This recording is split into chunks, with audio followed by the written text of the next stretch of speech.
On behalf of Dr. Sombilla, apologies for her inability to attend this conference given an equally important meeting. Nonetheless, I will be reading her comments and suggestions on the three papers.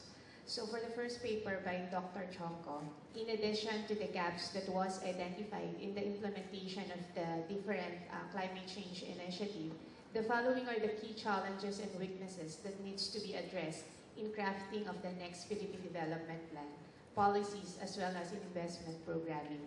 The first is the partial alignment of the climate change strategies with other plans.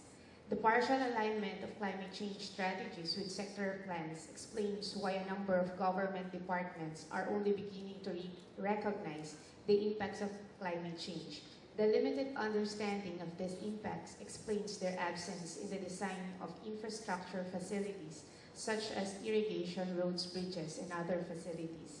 This increased recognition needs to be translated into a better preparation and response to the potential negative impacts of climate change. Second is the lack of capacity and technical skills. The challenge of aligning climate change adaptation and mitigation in development plans is exacerbated by the weak institutional capacities and technical skills in implementing the climate change agenda from national to local level. The critical role of an efficient extension services to facilitate the promotion and upscaling of best practices and smart adaptation and mitigation measures to enhance the sector's resilience to climate change is emphasized. Partly contributing to the weak institutional capacity is a lack of a consistent and effective climate change knowledge management and dissemination to guide the planning and budgeting.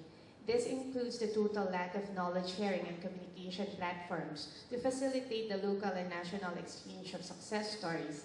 Added to this is the consolidation of learning methodologies and tools acquired through special projects and their promulgation among the LGUs and village communities. The third is the need to strengthen the environmental and climate data and information. The urgent need to collect and establish a comprehensive, up-to-date, and comparable environmental and climate data has been strongly expressed in various studies. The available data are extremely limited and sporadic, both spatially and temporally, making the information difficult to reconcile for meaningful use in a much-needed assessment studies.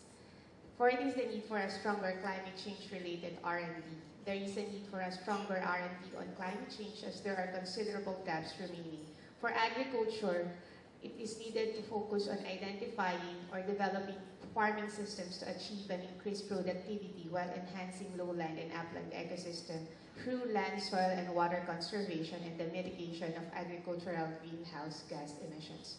Recommended activities include research on enhanced breeding and improved farm and production practices, information dissemination, and public awareness campaigns on the adoption of effective regulatory measures and policies to correct human and industry-induced malpractice. Lastly is the need for a more strategic climate financing scheme. While funding for climate initiative continues to rise, especially with the implementation of more foreign-assisted projects, the level still seems inadequate for the necessary actions and preparation to enable the country to achieve its climate-related goals and enhance its resilience. In fact, additional funding for agriculture-related climate initiative is still very much needed, particularly to strengthen the adaptive capacity at the local levels by improving climate information, the conduct of R&D on heat-resistant scrap, developing early warning systems, developing appropriately designed and locally located irrigation system, taking the impacts of climate change into consideration.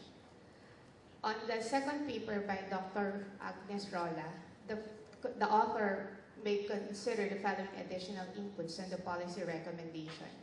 The need to craft an integrated irrigation development plan as basis for the targeting of programs and projects to be undertaken by NIA and BSWN.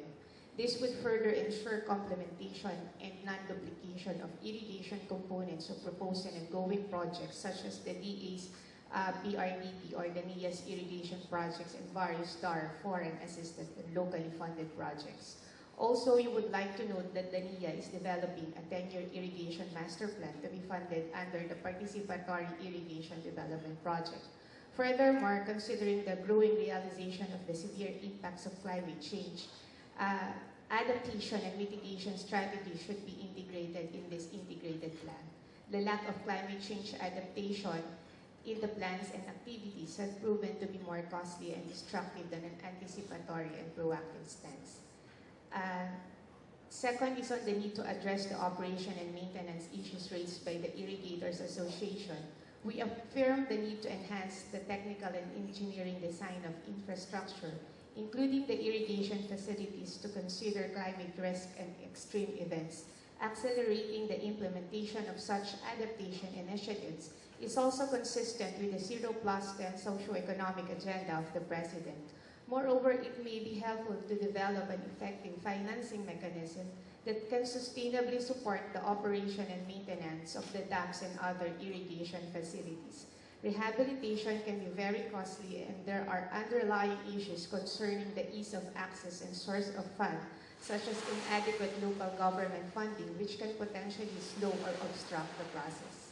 Finally, considering the study's findings on weak water irrigation governance and level of capacity of LGUs and IAs, as well as the sustainability of NIA's operation, I would like to ask the author's opinion on the current pronouncement of President Duterte and Secretary Llanto to provide a free irrigation. And on the last paper by Dr. Celia Reyes, in all the insurance products, almost the same challenges confront the availment, such as the high premium rates vis-a-vis the insurance coverage, which is lower than the farmer's actual cost of production, the limited risk cover, the tedious requirements in the long period of evaluation or damage assessment that delay the compensation payout, and the need to properly select a target beneficiaries. The challenge of sustaining high returns to insurers relates to the risky nature of agricultural production to disasters, such as typhoons that affect a large number of farmers at the same time.